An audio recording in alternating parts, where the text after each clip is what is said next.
Controller drift can be frustrating while playing Baldur's Gate 3. Here is a step-by-step guide to help you troubleshoot and fix the issue. Step 1. Check for hardware issues. Inspect your controller for any visible damage or doubt. Clean the analog sticks gently with a soft cloth and ensure there are no obstructions. Step 2. Calibrate the controller. Access your console or PC settings to calibrate the controller. Follow the on-screen instructions to adjust the analog stick sensitivity and dead zones. Step 3. Update controller firmware.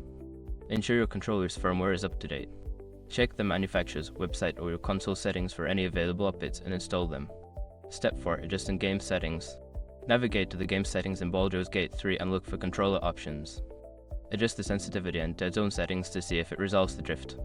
Step 5. Test with another controller. If possible, try using a different controller to see if the issue persists. This will help determine if the problem is with the original controller or the game itself. If these steps do not resolve the issue, consider reaching out to customer support for further assistance. Enjoy your gaming experience.